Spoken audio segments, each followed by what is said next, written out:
certainly an amazing story.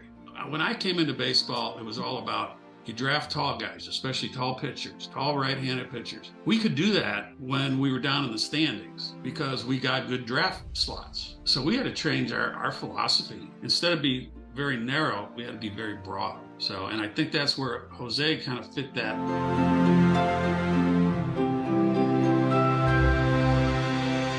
I watched an interview that you made with La Vida Baseball. You say in that interview that you tried to say that Altuve were 5'7", 5'8" when you tried to sing him.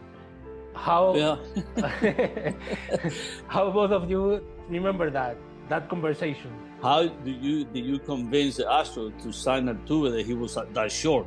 Well, I like a little bit of my report. People, make jokes out of me lying, to the Astros about how tall Altuve was. I remember at the very early part of it, when you were giving me a report, I just remember you really didn't commit.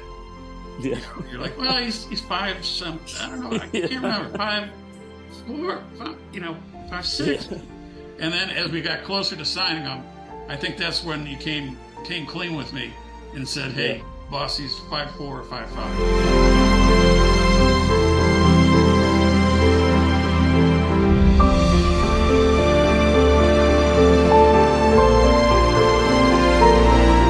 Here in Dallas, or it may have been in Houston. My family and I took a trip to Houston, and I told Omar, I said, "Hey, I want to meet this 5'7" guy." So Omar, Altuve's standing by the batting cage, and Omar goes up to him and says, "Hey, I want to introduce you to someone." And he goes over to Altuve, and they both start giggling and laughing, And so they came over, and I go, "Oh, so you're the guy that faked your height to me, huh?" He goes, "No, that was Al." Yeah.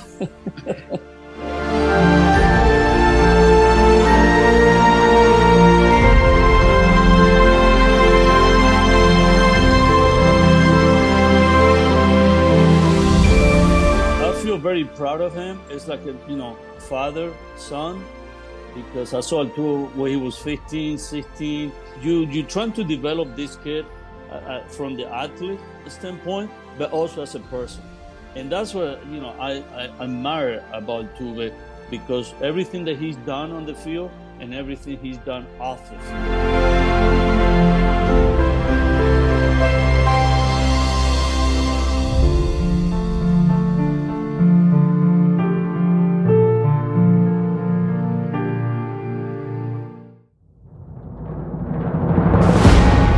Feels so good to see somebody who understands that you have to work to fulfill your God-given potential. You really have to work at it, and he has. And we're only seeing him with 10 years in. What's he going to be like in another 5 years? Makes the moment again! Astros lead in the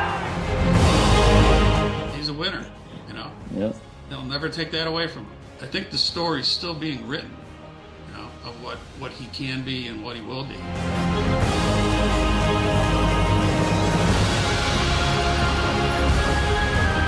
One night, I remember I called Dave Clark, that was his manager in Corporal Chris in AA, and I said, "Dave, how's Altuve doing?" I said, "Man, this little shit can hit." he just went like that, said, "How flat out?" He said, "This little shit can hit." And I asked him, "You think he will hit on the big one?" He said, "Yes, he's ready." It's amazing what Jose Altuve have done so far in Major League Baseball, a Hall of Famer career, no doubt about it. Well, Tim, if you want to go first, feel free. Well, I guess, Marcos asked me earlier, if I could have anticipated, where he got, what level he has gotten to so far in his career. And I told him I really didn't have an idea one way or another, because, as we've talked a lot, you never put limits on players. You never know what's going to go on inside of here, in here, and what their drive, their determination is, and how it's going to take them to places. that you don't anticipate. And that to me is the essence of Jose Altuve, is that he has so much self-confidence, and he always had it, you know, and he was smart enough to keep coming around and knocking on your door to keep getting those tryouts. So he, you know, it's really been interesting for me. One of the things that I have seen with the Houston Astros have quietly become this, maybe not quietly, but this powerhouse on the field, but also in their philosophies, their approach to things. And from my point of view, not to get too far off Jose, but when I first came to the Astros, I heard about how players like Nolan Ryan and Billy Dorn and Mike Scott, they set the standard for how Astros baseball was going to be played. You know, they play the game the right way. You know, you get the best of your ability. You work hard. You're a good teammate. And all those things became a part of it. And so then when I joined, and not too long after Alfredo joined, you know, we were then in the presence of Craig Biggio, Jeff Bagwell, Brad Ausmus, you name a few more. And those guys literally learned from what Mike Scott and Nolan and Billy Dorn, the standards that they'd set. So that's where Bagwell and Biggio got it. And Al can tell you, they're two of the best teammates anybody could ever wanted. So then now forward a few years, Bagwell's retired in the Hall of Fame. Biggio's retired in the Hall of Fame. But last night on TV, they were right behind home plate. And they both have a big impact on that team. And they've taught now the Bregmans, the Altuves, all the other guys on that team who play hard and are good teammates. That all came from Bagwell and Biggio and what they've taught about what is Astros baseball. And so I'm interested going forward to find out what the next group is going to be, you know, because it's going to be Bregman and Altuve teaching some other young players, and they're doing that already. So anyway, sorry to digress on that, but you know, Jose he's an unbelievable talent. Let me ask you this, Al. Do you see players' swings differently than you used to? I think so. You know, the way these days they're teaching how to elevate the baseball, they talk about exit velocity, they talk about launch angle. Right, so right. You can see, yeah, definitely you can see that the type of swing, the travel, the barrel of the bat is different. You see a lot of guys getting underneath of the baseball trying to lift it. Right. Where I think if you leave the guy alone and just walk around their natural swing, you will see better results, I think, and more consistent on the consistent basis. Yeah. But once you grab a guy and you start changing not only their approach, and then start changing the swing, and you want them to become a type of hitter that won't be able to be, you know, because they don't have enough power. Once they lift the baseball, you know, it's going to be easy out. It's not going to raise a warning track. So you're forcing them to do something that physically they're not capable of doing. Yeah. So yes, I noticed, you know, I would say the percentage is very high of guys trying to change the swing, definitely. And some of the guys, you know, can be successful. Other guys will struggle because the type of hitter they are. And, you know, and we're trying to make them to be something that they're not going to be able to be. Yeah. And it's all about home runs, as we know. And that's why, to me, Altuve is even more distinguishing, because he handles the outside part of the plate just as well as he handles the inside part of the plate. You know, I was kind of yelling at him last night, just saying, "Don't swing at those balls outside," you know, because he was getting and that's the one thing that I like about Altuve when he was 16 back in the academy. That for a young guy, the way he dropped the ball the other way during BP, And I remember asking Pablo Torrealba back then, can we have him face pitchers that were already signed, which they play in the States, probably low A, high A? He said, sure, why not? And we create this game situation. And I saw Altuve, first of all, he didn't panic. He didn't care. And like I said, the fact that he drove the ball to right center with authority, the sound was different. And I said, wait a minute, I mean, who's this kid? And I remember the scout, Wally Ramos, which he's the one that brought Altuve to the academy. And I asked him, how do you find this kid? I mean, he's so little, and he's driving the ball to right center with authority, and you don't see that a whole lot in young hitters. But Altuve, that's the one thing that, got my attention, his speed, and obviously, like Tim, you mentioned two factors, the heart, well, I would say three. I always go the heart, the mindset, and the stomach. You got to be hungry. And that's what Altuve showed me right from the beginning. And so I say, Alfredo, the only thing I want, an opportunity to play baseball. That's all I care about. I just want a chance. And when was the first time, Alfredo, that you heard the name of Jose Altuve in your life? Well, I did it when my first trip, when I took over the job as international, as a scout. I was doing a lot of things with Tim at that time with the Astros. And then when I went to the academy for the first time, again, Wally Ramos, the scout of the central part of the country, he said, hey, I've been watching this kid since he's 12 years old.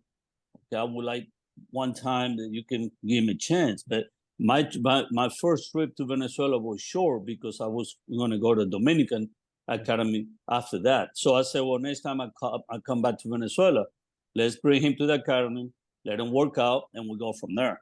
But again, when he talked to me about Altuve, I think, if I'm not mistaken, he was a 12, 13-year-old kid. He was following him. He knew his family for a long time.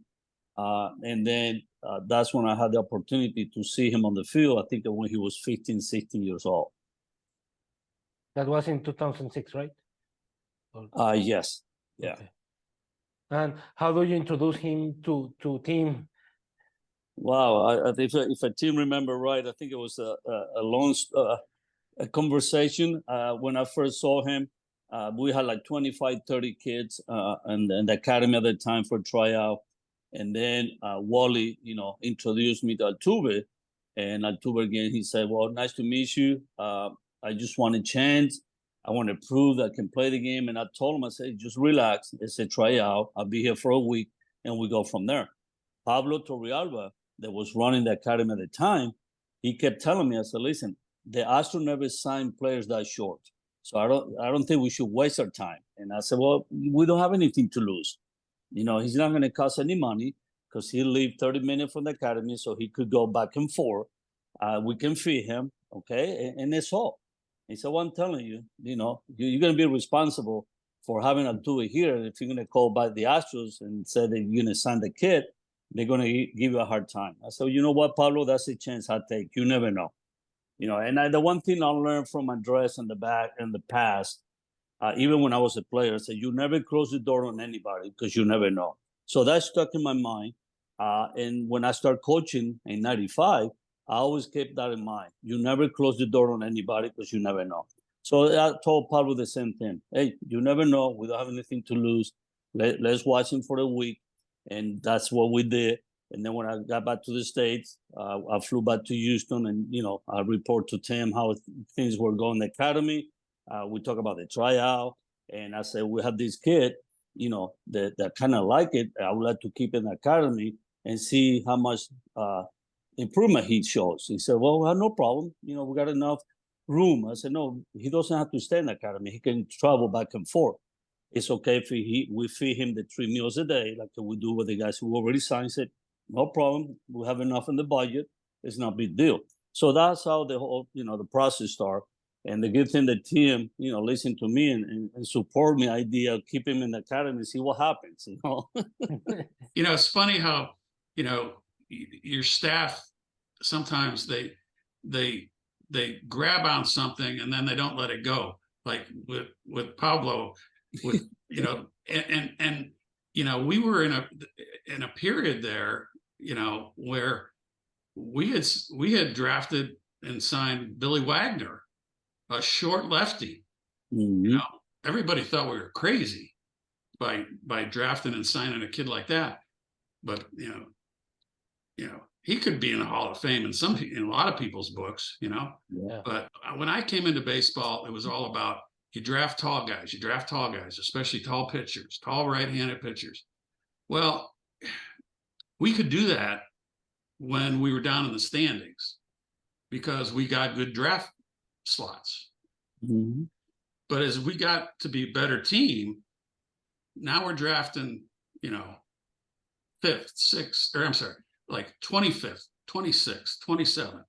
We don't get those guys anymore. They're all going to the Yankees or somebody. But so we had to change our philosophy. We had to be, instead of being very narrow, we had to be very broad. So, and I think that's where Jose kind of fit that, that description, Mm-hmm. of being somebody who, he's a bit of an outlier, but, thank God we both said yes, Al. I know. As a matter of fact, Pablo kept telling me, I said, you're the one who's going to make the call if you want to sign Altuve. I said, Pablo, I'm okay with that. As long as you guys stick with me, and we're going to prepare a plan for Altuve to improve on his defense. And this is what we're going to do. So next time I come back, and then if he shows sign that he's getting better and we don't have anything to lose, I talk to Tim, I talk to the Astros, okay? But if we stick to the plan and see what we can do with Altuve, hey, let's go for it. Because, again, the way he swung the bat, the way he ran the 60 yards, and the way he played a couple games, inter-squad game within the academy, I even told Omar, this kid has a natural leadership kind of attitude, makeup. Yeah. The way he handled himself with the other guys that were already signed, the few times that we let him go in the gym. As a matter of fact, we start him taking English classes. And I told Mar and Pablo, I said, I don't know about you guys, but I would like to see how far we can go with this kid. Yeah. And I remember calling Tim back and asking for approval and see if we can keep him in the academy, even to, get him a room in the dorm. And Tim said, well, I have no problem. Talk to Omar and Pablo. They're the one that know the budget, and see if we can afford it. Go for it. I talked to Pablo and Omar. And Omar said, yeah, we got enough in the budget that he can stay in the dorm and be part of the group like he's signed. So I'm glad we did it. And back in the days, I think that we had 30 days to make a decision, I think, that if we're going to sign it or we have to let it go. And at the time, Altuve did everything right. He was the first guy in the English classes. He in the dorm, he showed a lot of respect. The way he treated the staff, treated his teammates, and the fact that, he kept saying, I just want a chance. I don't care about signing bonus. I don't care about money. I just want an opportunity. When Alfredo approached to you to tell him, I need to see this guy, what do you thought at the moment? Oh, the thing about my relationship with Al is that I trust him completely. That's why we worked well together, because I trusted Al, and I still trust Al. And that's what you have to have, when you're, a farm director or assistant GM or GM, you have to have that ability to trust in what they say. But you also have to understand that not everybody is going to be right all the time. So you have to give people the ability to be wrong. Not that they are choosing to be wrong, but they might not, see what's going on with a player. And when Al was talking about Altuve and how he treated other people and how he was all about baseball, and wants to get better. When you get young men of those age groups, okay, and because you were a young man, I hope. When you're a young man, there's a lot going on. It's girls, or I want to get a scooter, or they want to go out and drink some beer. You can see those guys quick.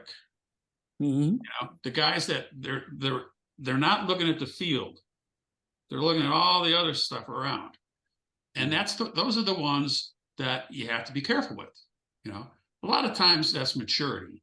As they mature, they'll start focusing in. They'll start realizing, hey, I got a chance to go to the United States and play baseball, get paid, stay in a hotel.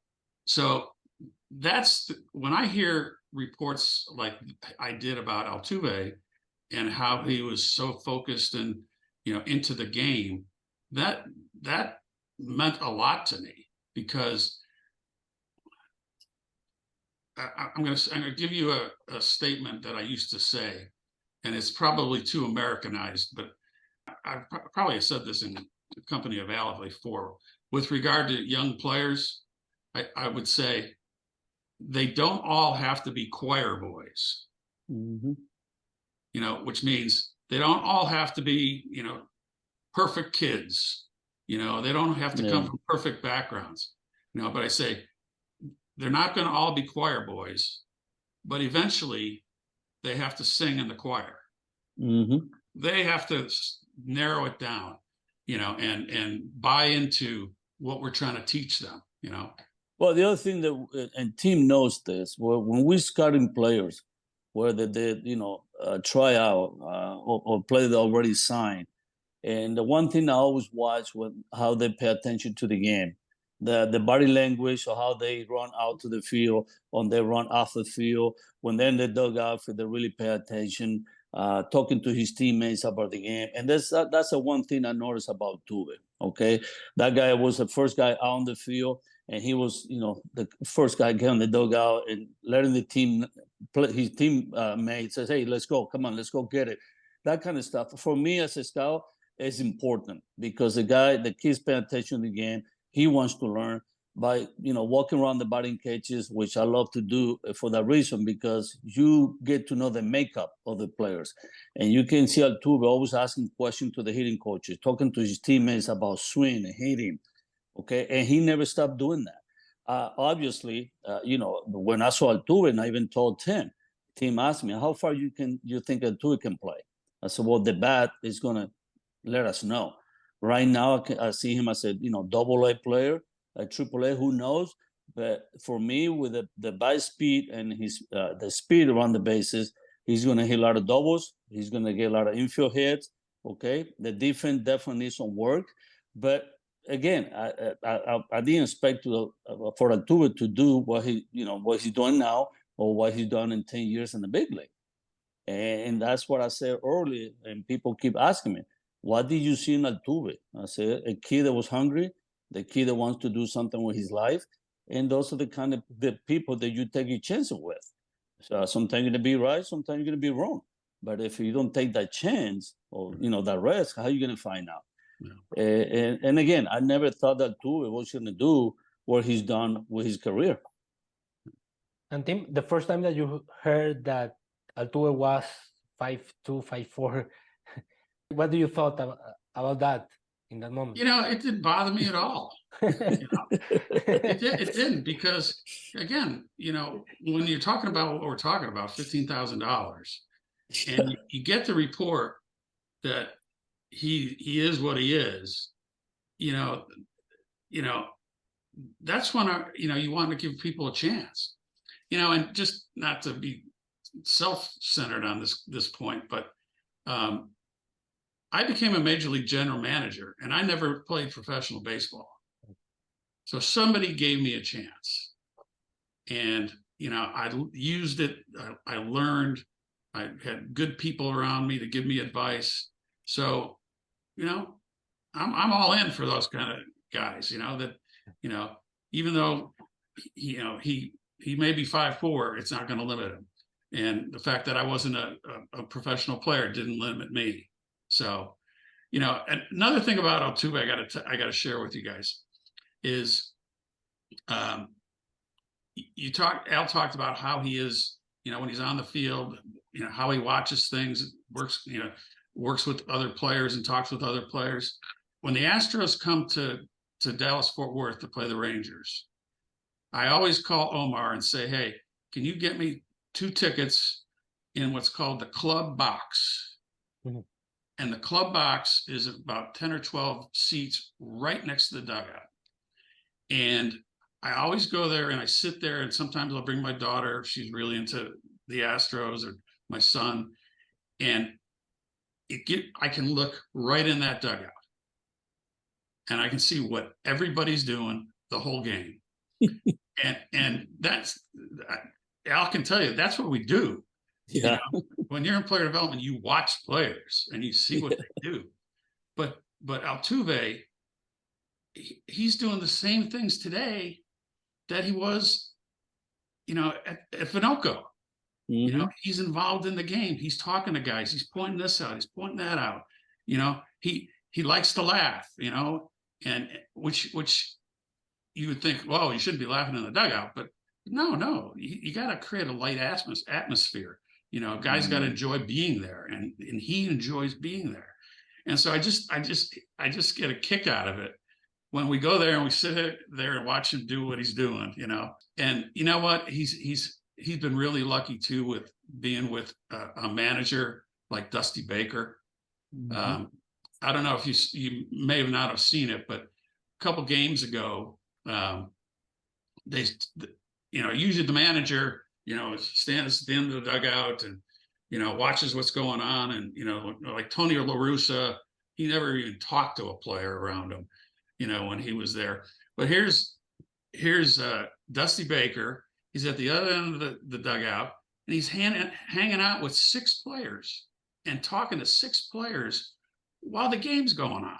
It was the LCS, you know, and who was down there? Altuve, you know, he was part of that group. And I was like, this is great, you know, that they have a manager that cares enough to go down there and talk to him during the game. And, you know, because Dusty, even though he's in his 70s or 80s, I don't know, he still thinks he's a player, you know? Yeah.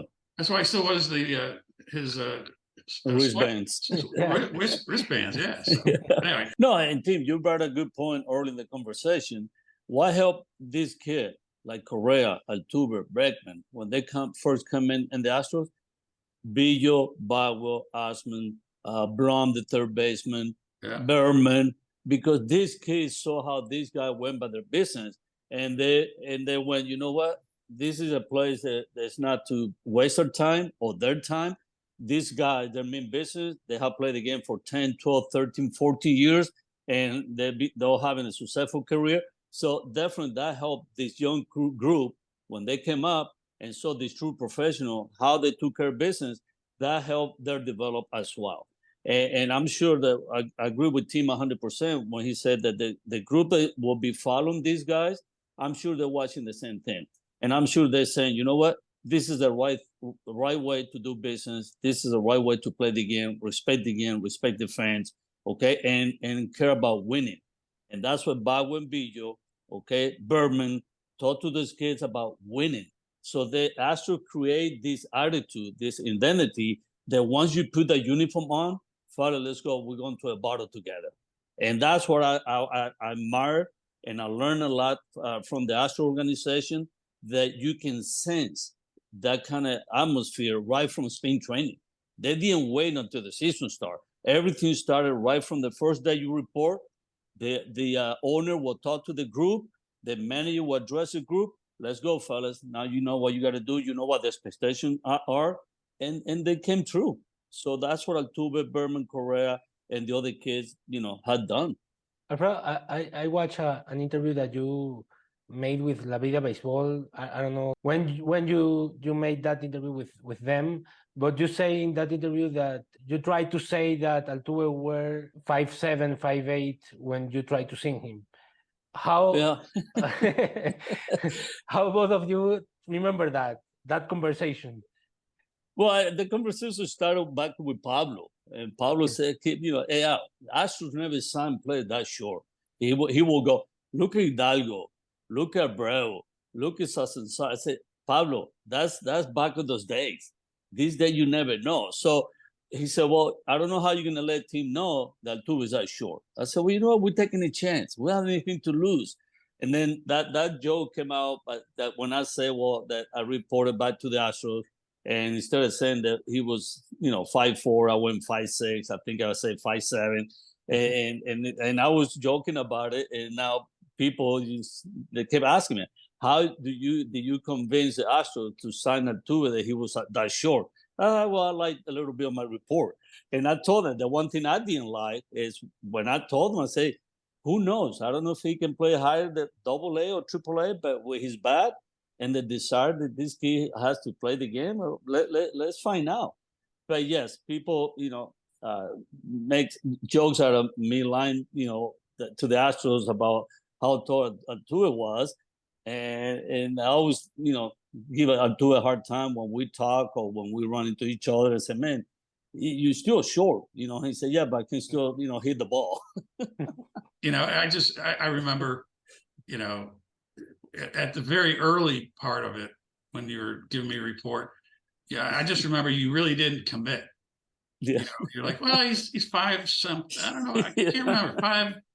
5'4", 5'6". Yeah. And then as we got closer to signing him, I think that's when you came clean with me and said, hey, boss, he's 5'4" or 5'5".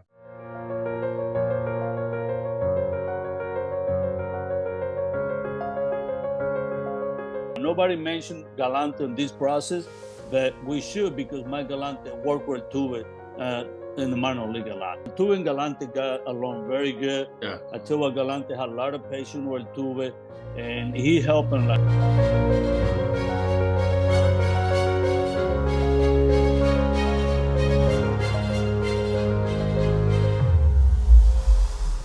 I'm as short as he is. So 1 year, I think it was in Lancaster, when we were moving players up, and J.D. Martinez and Springer were moved, and he wasn't being moved. And I remember this vividly because he came to me and said, is it because I'm too short? And I said, no, Jose, I'm your size. It's nothing to do with you being short. Eventually, we moved him, and listen, he took over. He made himself a great player. I'll tell you that right now. He made himself a great player. I remember Mac telling Altuve, said, if you want to be a big league second baseman, you better listen to me, and you better watch what I did for Billo, with Billo, And then Altuve, he understood a little bit. He asked me, he said, what do you say? I said, if you want to become a very good second baseman, you better listen to him, because he's been working with a lot of good infielders that played a lot of years in the big league. He was a young kid when he signed. And so young kids are always going to be not quite a major league player yet. And he improves his defense as we continue to work. But I will tell you this. I had to do a lot more work with Biggio, because Biggio was being converted from a catcher to second base, where Jose was already an infielder. I liked Jose's speed. I keep saying that because I told you before, I tell kids they throw with their feet, and what I mean is they get their arm in position to throw by footwork. And Jose had good footwork, has good footwork now, and listen, he's become I think he's a Hall of Famer down the road. He's been a great asset to this team. He's the face of this team.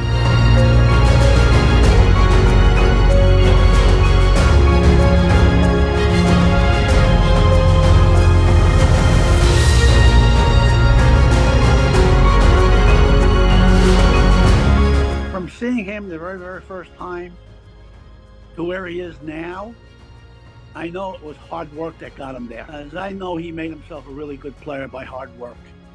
He was one of these kids that had to prove to everybody that he was a good player.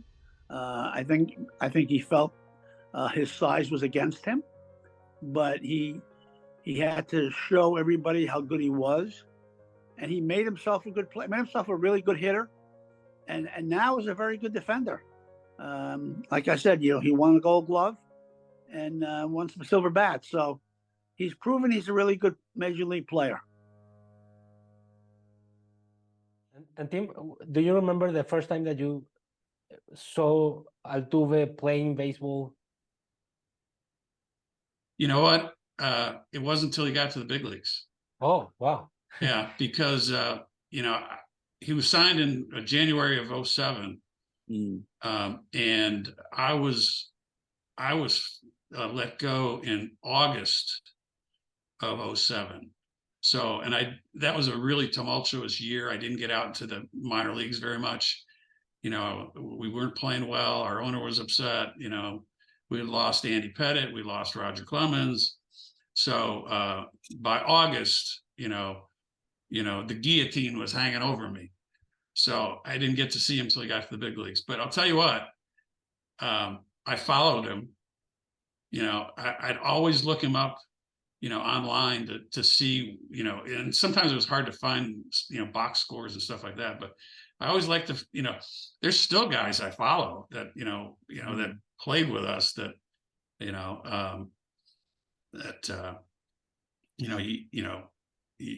want to know how they're doing. So, but, and I've only met him once, and was it here? I think it was here in Dallas. Or it may have been in Houston. My family and I took a trip to Houston, and I told Omar, I said, "Hey, I want to meet this 5'7" guy." So Omar Altuve's standing by the batting cage, and Omar goes up to him and says, "Hey, I want to introduce you to someone." And he goes over to Altuve, and they both start giggling and laughing, and so they came over, and I go, "Oh, so you're the guy that faked your height to me, huh?" He goes, "No, that was Al."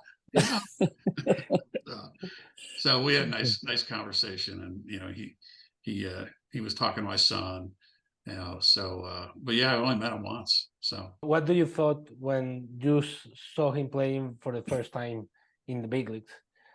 Yeah, his live body. I mean, he's a live body guy. He's moving around. He's action oriented, and I like that. And then you see the way he swings the bat. It's like, geez. I just hope he invites us to his Hall of Fame induction. I hope so. I will miss it. we'll get him those platform shoes. Yeah, 4 inches to his height. Yeah, so everybody can see him. Alfredo, it was hard to negotiate with his dad when you finally were convinced that you need to sing him. Yes, his dad was the one that tried to give me a hard time. It didn't work out. But I remember that once we finished with the last workout, I had a meeting with the staff, and we went over the list that we had at that time, 25 players. And then when we got to, obviously, you always start with the pitchers, and then you move into the position players. And then when we got to Altuve, I think that conversation lasts longer because everything that, we'd be talking about Altuve, his height and all that stuff. And Pablo came saying, I'm not going to vote, to sign Altuve. I'm not signing Altuve. I said, okay, let's vote. So we have 6-7 staff in the room, and it was 6-1. And I said, Pablo, I'm sorry, we're signing Altuve, But once, we decide, okay, these are the guys that we're going to sign. I remember going back to the hotel and calling Tim or sending a report and asking how much, we have for Altuve. He said, well, the only thing we have right now is $15,000. I cannot go any higher. I said, I'll take it. The day before, we let the guys go that we knew that we were going to sign. So when we kept the other guys, the next morning I told them, I said, I would like to talk to your parents. We're going to start doing this, tomorrow morning. And we kind of gave them, the time where they can come in with the parents. So when it was Altuve's turn, we were meeting with his parents, and obviously I explained to Altuve why we had to meet, with his dad and mom because he was younger. It wasn't legal to do it by himself, so that's why we brought your parents. He said, no, I'm fine. I don't care. He was very loose and happy and nervous at the same time. So once we told them that the organization has $15,000 at signing bonus, his mom had a big laugh on her face, like, oh, okay, that sounds good. And Altuve, said, okay, I'm ready to sign. And then his dad went, oh, wait a minute, Alfredo, wait a minute. Only 15,000? I said, yeah, I'm not going to lie to you. So we have.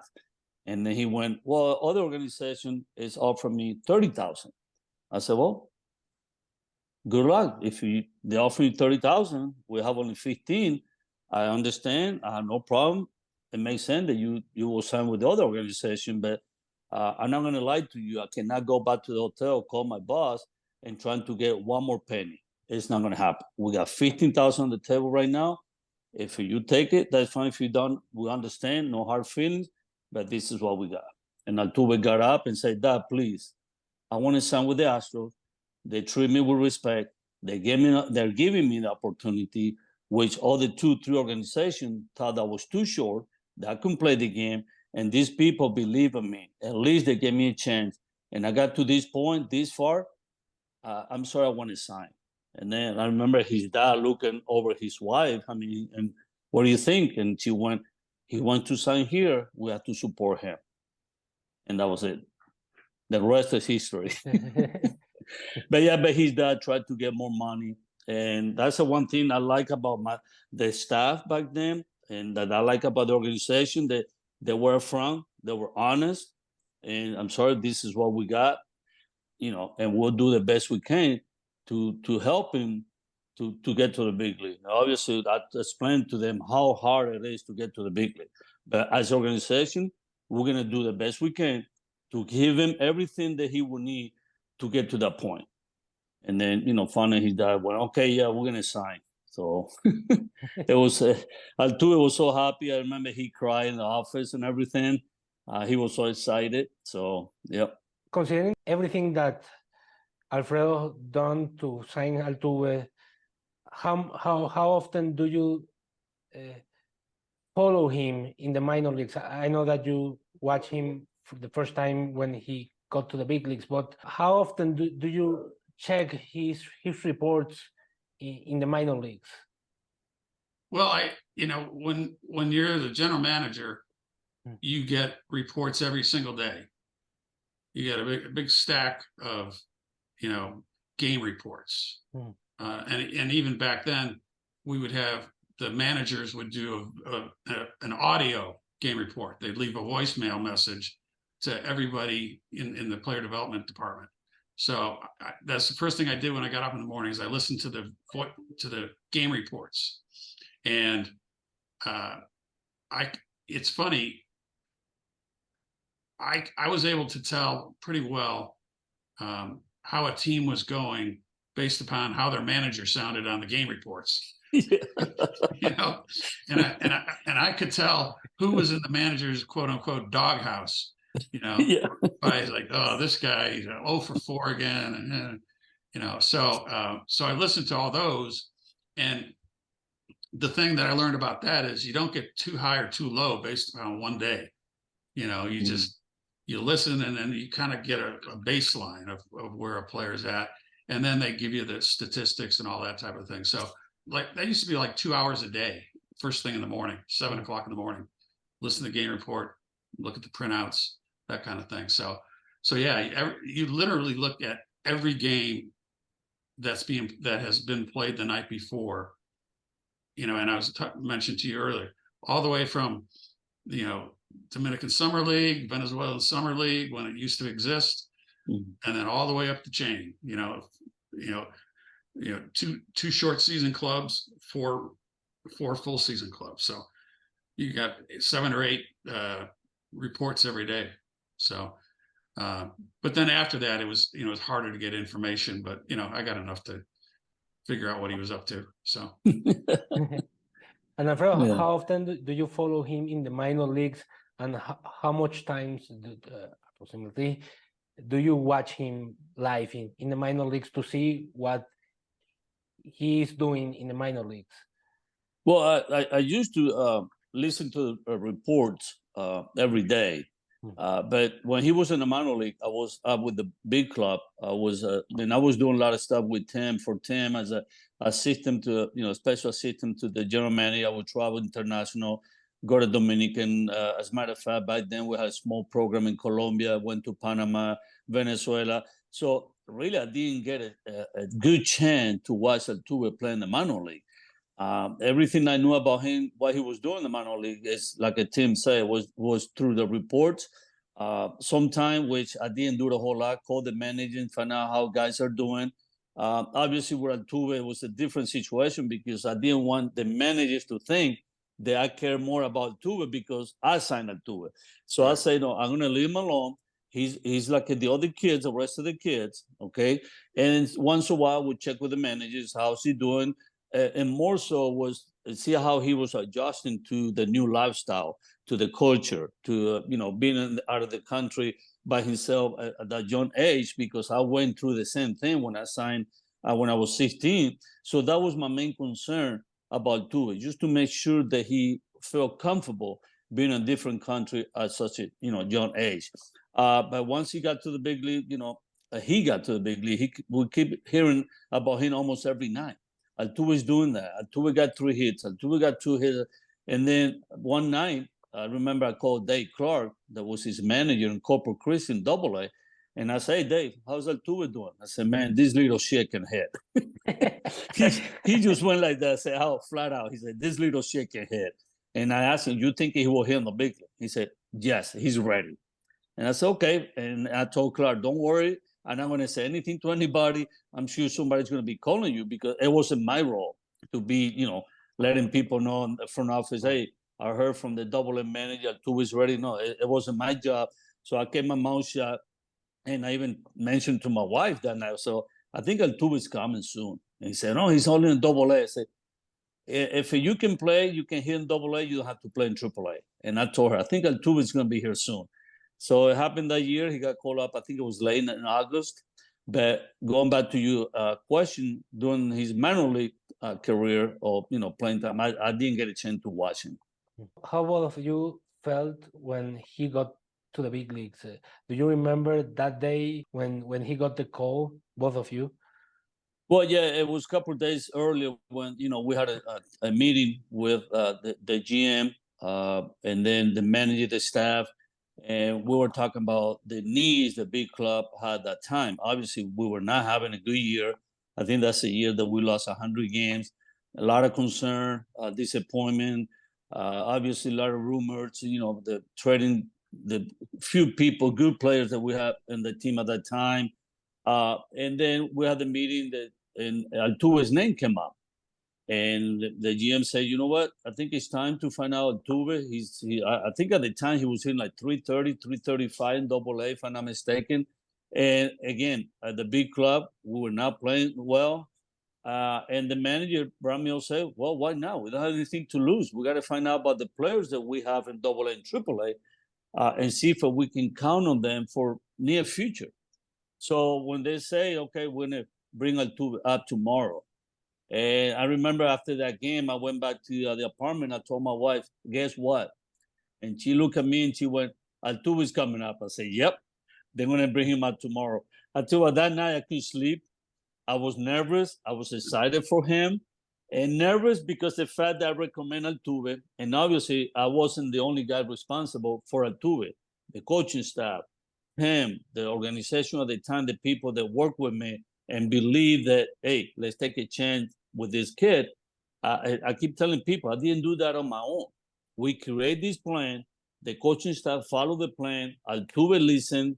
He worked his butt off, okay? And I got the support from the organization. So, yes, I was excited and nervous that he would do good enough so he can show people, hey, I got the opportunity. I'll show you guys I can play. I made it to the big league. But not only that he made it, just the fact that what he's done. So when he got to the park the next day in the clubhouse, okay, and I just gave him a big hug, and I say, you got here because you worked your butt off. Now, have some fun. Continue playing the game the way you were doing it, all your life. It's the same game. The difference is you're going to have 45,000 people sit on the stands, but the game is the same. Don't try to do too much and have some fun. That's all I told him. Like I said, it was good to have Bijo, Bago around him. And obviously, I was very nervous when he was in the lineup. And when he got a big hit, a big base hit to right field, I was kind of jumping the dugout a little bit, excited for him. Yes. I was probably on the back nine of a golf course by then. Because I don't think I was working at that point. But I think it was Matt Galante called me and said he was coming up. Matt Galante was a longtime coach for us. Al's a better infield instructor, but Matt's pretty good. No, Matt is awesome. Yeah, he was awesome. Matt Galante helped Craig Biggio basically transfer from being a catcher to being a second baseman. And within the course of one season, and he was a Gold Glove. So, but anyway, McElhonney gave me a call, and he was because he had worked a lot with him because, as Al said, the defense was something that had to come along. So Altuve in when he was in Greenville in the Appalachian League, first year he played in Venezuela Rookie League, and then after that he was in Greenville, Tennessee, in the Appalachian League. I saw him play there. I didn't do much work with him there. And then the next year, I believe he went to Tri-Cities in the New York Penn League. And, Altuve was a very proficient infielder. There wasn't a whole lot of work to do with him in the infield. No. I think Jose felt because he was short, he had to be better than anybody. And you know what? He proved he has been. He's been a tremendous asset to that Astro team, winning pennants and World Series. I gotta believe he's going to be in the Hall of Fame. How both of you feel right now, watching everything that Altuve has accomplished in the past 10 years? Well, I feel very proud of him. It's like a father son, because I saw Altuve when he was 15, 16, and then just thinking back when I met his parents, very low-key, easygoing parents, very polite, and they were always thankful to the organization for the fact of how we treat Altuve when he first came to the academy.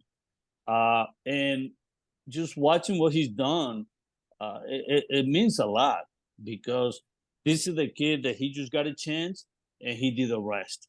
He believed on himself. Obviously, he got plenty, people behind him, but he was the one responsible, Marcus, and team knows this, because you give a player opportunity, it's up to them. They're the one that have to believe. They're the one that have to sacrifice. They're the one that have to be willing to go through everything that you need to go in order to become not only a very good baseball player, but a good person, because you're trying to develop this kid from the athlete standpoint, but also as a person. And that's what, I admire about Altuve, because everything that he's done on the field and everything he's done off the field. And I'm very proud. I'm very happy that he had an opportunity. He got a chance and he took advantage. He did it the right way. And he's been taking care of his family. I guess my comment on Marcos would be, and I've learned this with my kids, and I've used this with my kids, but I only used it with players. But it feels so good to see somebody who understands that you have to work to fulfill your God-given potential. You really have to work at it. And he has. And we're only seeing him with 10 years in. What's he going to be like in another 5 years? Is it going to continue to get better? Is he going to plateau? I'm pretty sure that no matter where he goes, he's going to be getting the most out of what he's gotten. He's not going to sit on the fact that, he got $100 million contract. I don't think that even matters to him. He wants to get the most out of his ability that God gave him. And, that's what you want for all your players. Well, he's been very, very consistent with his play. And I think that's the biggest thing. He's been very consistent with his hitting and very consistent with his fielding. He's won a Gold Glove. He's won some silver bats awards. He also probably has exceeded our expectations on home runs. And I think if there was one thing we thought, maybe he didn't have a lot of power, but he's shown he's had enough to hit enough home runs to become a good quality major league player. I used to tell players all the time, let's say they, went out and got drunk or something and came in and, had a bad day. We'd always tell a player, you don't get that day. You don't get a makeover on that day. that day is gone. You've lost a day in your career because it was more important for you to go out and drink last night. We tell them that all the time, right, Al? Yeah. You don't get days back in baseball. You have to get the most out of every single day, and if you don't, then you're the one looking back later on with regret. So. Yeah, I was, we always tell the players it's not a day off in baseball. Anytime you take a day off because you didn't want to work hard, or you were late, or you took it for granted, somebody that's behind you will take over and take your job. So don't let the opportunity, don't give that chance to somebody that wants your job. Every day that switch got to stay on. And that's what Altuve did. He didn't stop working. He didn't stop believing in himself. He didn't stop listening to the people that try to help him and get better. And that's why, again, I'm mentioning Mike Galante, because Altuve listened to Mike Galante, listened to all the people that work with him very hard to make him a better player. And bingo, he got to the big league. He didn't turn the switch last night when they're getting pounded in the game. That's right. He had a good bat and hit a home run. It would have been easy just to kind of lay back and just okay. Yeah, but that's not him. So. Yeah, I got a quick story for you guys. Altuve, when he first came to the state, and we started playing the exhibition games in the minor league, I think we played 3 games and Altuve didn't play. So the next morning, he grabbed me and asked me, Al, when am I going to start playing? I'm ready. I came here to play. I said, Altuve, we've been playing only 3 games. Don't worry about it. You will get the chance. When that chance comes, you got to be ready. Keep working, keep getting better. And then bingo, the 4th game came up. We put him in the lineup. I think he played with a high club team. And we never said Altuve the rest of the spring training. He played every single game until the end of spring training. It started, I think, in high A, and he just took off. Yeah. Doesn't surprise me. Yeah. You both mentioned a lot of good players in baseball from the history of the Astros, Craig Biggio, Brad Osmus, etc. But do you think that Jose Altuve is the most amazing signing in baseball history because of the circumstances of that signing? I don't know that I can say that, because there's been so many stories throughout baseball.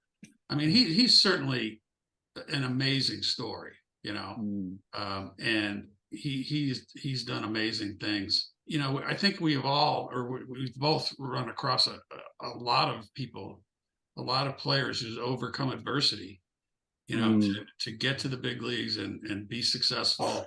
That sometimes you may not have ever heard of them, but they overcame family problems or alcohol and drugs, and there's so much happens in sports that you don't really know about. So but he's definitely very inspiring. He's a good example for what other players can and should be. He's humble. He plays with a great spirit. So yeah, it is certainly a tremendous accomplishment. And the Astros, I like to think that we had everything teed up for him. We had the kind of scouts that paid attention to him. We had the kind of instructors, in the academy. We had the hotel was good enough. All the little things that go into developing players that you never would think about. We had it ready for him, and he was smart enough to take it up and run with it. So, and that's all you can do with a player, is you can put it on a plate and say, hey, here it is. You take it from here. Well, he did, and he's still doing that. And I think the story's still being written, of what he can be and what he will be.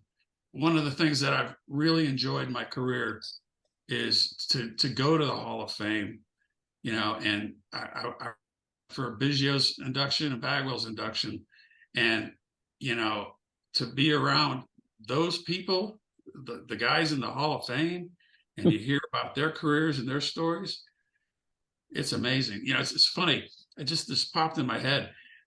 When the Baseball Hall of Fame has its induction ceremony every year, it creates a magazine. And in the magazine is stories about everybody who's in the Hall of Fame. And we would take those, we get a bunch of them, and we stick them in the clubhouse in Houston. And it was funny. Every now and then, Bagwell would come up to me with that magazine and say, "Hey, look at this. Can you believe Jimmy Fox did this? It's amazing," Yeah.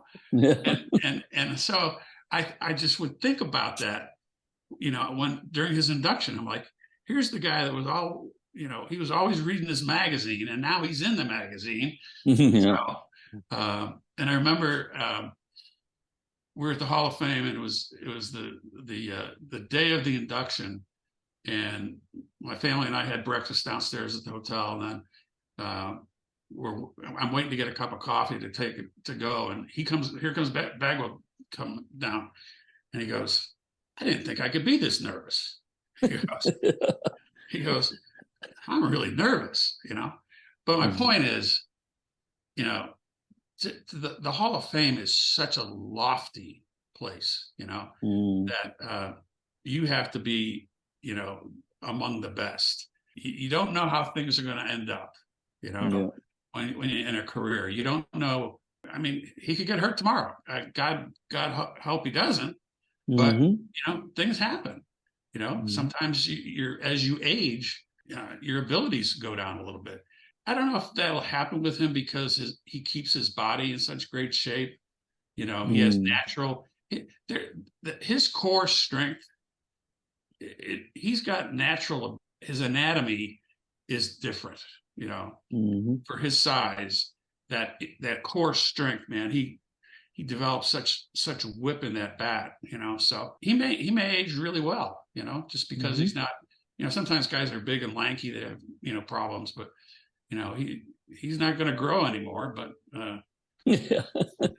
but I think he's pretty strong, and that's going to help him down the line. But and then little things like he break his thumb in the WBC. Missed a lot of games this year, so you just never know. Yeah, and I think with Altuve, he takes good care of himself off the field. This is the guy that he doesn't drink. I mean, he's always been very responsible with his career, his life. He's a family guy, so that's why those guys, stay and play longer in the game because they know how to take care of their body off the field. And in the off season, I heard that this is the guy that he continues, getting his stuff done, whether he goes to the gym or he goes in the cage and hits for a little bit.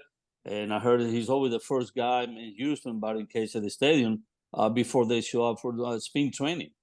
So, like Tim said, let's hope he doesn't get hurt, and he will continue doing well in the game and putting good numbers. What is the most amazing thing that you believe that Altuve has done so far in Major League Baseball? Win a World Series. That's why we're here. He's a winner, Yeah. They'll never take that away from him, That's what we do, Win today. You get up in the morning, win today. You get like Al said, tomorrow you get up, we got to win today, and it's all about that, and that's why we like it. That's why we're addicted to it. We're competition junkies, Yeah. And that's the one thing, when I look at what we did with the Houston Astros was, it used to be, there was this big divide, and Al will know this, between the scouts and the player development people. Yes. And, the scouts would say, we're not here to win, we're here to develop. And the player developments would say, we're here to develop, but we're also here to win. So, are we here to win, or they're here to develop? So we decided, and this is what Harry Spillman and I talked this through, was that, and our motto was to produce winning major league players for the Houston Astros. And so our minor league teams, we allowed them to win. We basically, for the managers and coaches, we had kind of like a 7-inning plan of how to use a guy. But after that, manage the game, win the game. And I think that helped so many players because they learned how to win. We had players who played for us in the World Series in 2005, Morgan Ensberg, Jason Lane. They had won 4 championships in the minor leagues. They learned how to win, and I've got a little box over here that my wife made up for me. And I've got a National League championship ring from when we went to the World Series in 2005. But I'd give that away because I have 15 championship rings in my box over here for all the years when we won in the Dominican and Venezuela and, all throughout our time. 15 championships. That to me is significant that, our guys, they knew how to win. And I think that's, he'll forever go down as a World Series champion. And that's a rare thing. There it is.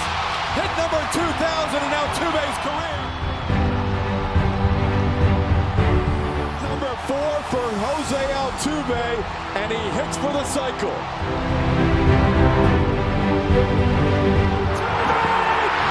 Makes the moment again!